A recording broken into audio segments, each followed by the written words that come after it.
Bukod kay Torion, eto malaki din siguro ang pananagutan nito kay Kibuloy, mga kababayan. Ito yung isang attorney. Kung saan Oh, siya ayan. Si ano pangalan nito? Si yung ano po, parang gasol yung height. si Gasolito daw yan. Gasolito, sabi. Gasolito, oh. Kalimutan ko. Yes, yo, ang kanyang Twitter account. Oh. Topacio. Ayan, game. Eto naman po, mga kababayan, Cassandra Leong naman, ano? Sa kampo ni Cassandra Leong, umapila para sa susunod na pagdinig ng Senado. Pero mga bossing ha, si Topacio po ay lawyer din. Kasama po doon sa lawyer ni Kibuloy po. Ang pinagloloyeran po, mga kababayan, ni Topacio, si Tebes. Sabi doon sa ibang mga balita, pati daw po si Bantag. No? Correct nyo na lang po ako kung kasama si Topacio doon sa naglo-lawyer kay Bantag. Kay Alice Guo at kay Kibuloy, mga kababayan. Yan po yung mga kliyente ni Topacio. Kayo na po ang bahala, no? Na humusga doon sa mga kliyente niya. Kung ano yung pagkakapare-pareho niya, kung ano yung pagkakapare-pareho po nila, mga kababayan. So, ito naman po, di ba, tagal ding nagtago ni Cassandra Leong. Ngayon, parang pagkakaintindi ko po dito, mga kababayan, mas okay na isakripisyo mo na ang iyong buhay diyan sa kulungan. Huwag mo lang banggitin yung mga matataas na tao. Yun po analisasyon ko lang po yun, mga kababayan. Doon sa mga nakikita nating palabas nila. Attorney, pasok! Pila lang po ako dito sa Senado kung saan siya po ay pinapasipot bukas sa Makalawang story. May apila nga po siya, this comes from her. Siguro naman maririnig to ni Senator Ontiveros kasi women, gender equality, chuchu yung kanyang kwan, di ba? Yung grabe, no? Yung pambabastos ni Topacio, mga kababayan. Women, gender equality, chuchu daw po. Yung, kumbaga, komite ni Senadora Risa Ontiveros, mga kababayan. Desperado na din ho ito eh. Lahat ng kaso mukhang matatalo. Lahat ng kliyente nagtatago.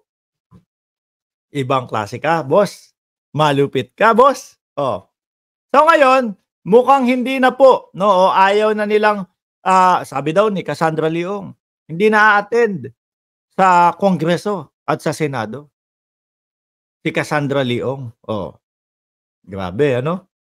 committee niya. Oo. Ang apila po ay hindi na po kaya ni Miss Cassandra Leong. Kung gusto niyong ikulong, kulong niya na po. Sabi niya, kahit sa Women's Correctional, tatanggapin ko na, wag lang akong pahiyain niyo sa harap ng milyon-milyong mga tao. Pahiyain? Ayaw sumagot? Pinapahiya po si Cassandra Leong. Napakasimple nung mga tanong. Yes or no, ayaw sagutin. Ako po, mga bossing, tuluyan po sana, no, ng ating mga kongresista. Total, hawak na nila eh. Kesa naman makapagtago pa ulit, makawala na naman, tuluyan na nilang dalin, no, sa Women's Correctional o talagang sa OBLO. Mga kasama po ay talagang mga preso. Tuluyan na po, mga kababayan. Di ba? Kasi ako po, kung tatanungin niyo ako kung ano yung nakikita kong reaksyon ni Cassandra Leong pag sinasabi na ikukulong siya doon sa kasama yung mga preso, takot po eh. Ayaw. Ako, para sa akin, tuluyan, mga bossing. Dalin talaga. Total, yan ang request ng attorney mo. Yan ang request mo, sabi ng attorney mo. Ikulong na dun. Di ho ba? Napahiya si Cassie kay Adjong. Totoo naman eh. Na si Cassie Leong ano tawag doon? Pakyut to. 6,131 viewers. Huwag niyo pong kalimutan na mag-like. Pa-cute naman talaga, di ba? Oh. Tuloy mo. She does not want to testify. Sana po. Yan naman TRICOM, di ba? Nandyan si Coco Pimentel, a human rights advocate. Ah. Nandyan si Rafi Tulfo, advocate din ng karapatan ng mamamayan at gender equality. Sana naman makita nila yung plight ni Miss Cassie Leong. Pakulong nyo na po. Pakulong na. Oo, tama. Ako naniniwala ako kay Topacio. Pakulong na. No? Ayaw umattend. Contempt ulit. Yung next na contempt niya doon na sa loob. Doon na sa sa oblo ng mga preso talaga, hindi na sa Senado o sa Kongreso. Kung kakasuhan, kasuhan na po natin. Kasuhan na din! Di ba? Kasuhan na din! Pero wag na po sana tong dramang ito. Kawawa po yung bata. Kawawa. Wow! Drama! Kawawa yung bata. Paano naman yung mga nasa loob ng Pogo, yung mga in-check na ipinapadala po sa Pilipinas? Pag hindi nagtrabaho, pag hindi nang scam, hahagupitin ng latigo o kung ano man gagawin sa kanila sa torture hub. Pahiya lang yan? Topacio?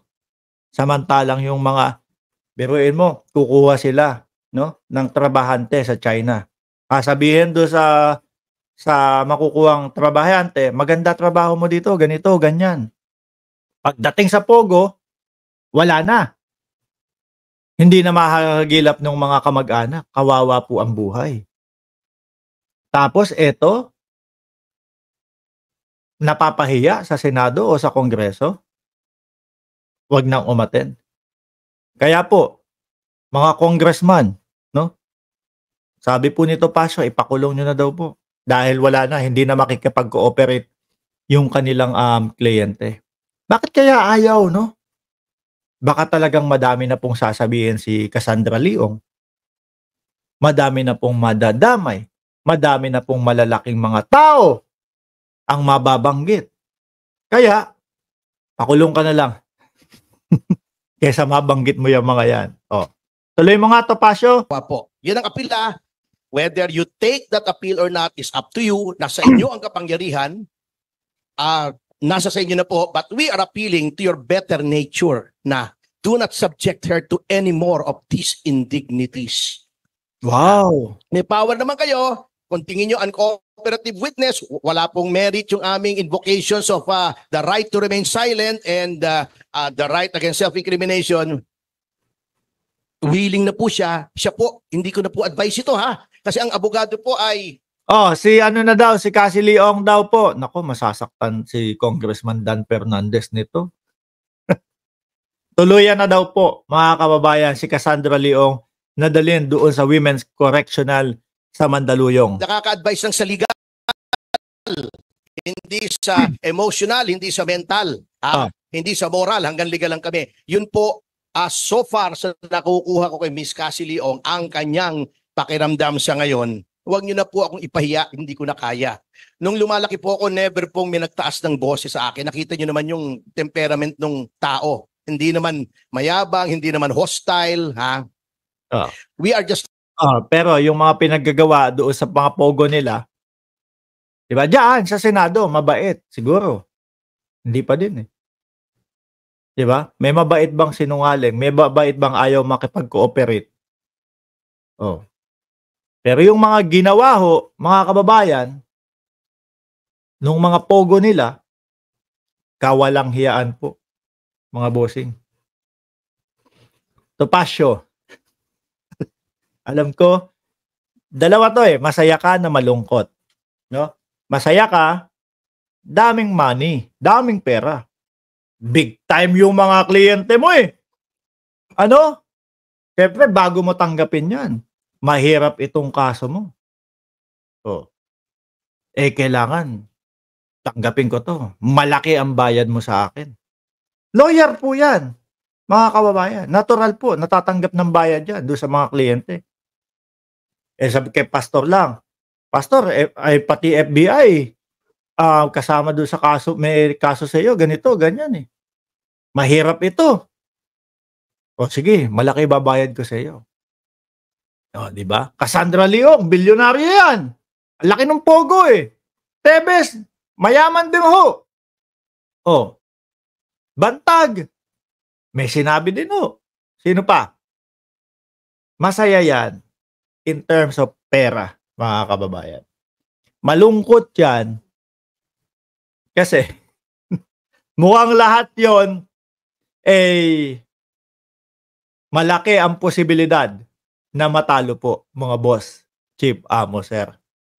Isang oras at 17 minuto na din po tayong nakalive, mga bossing, Chief Amo, sir.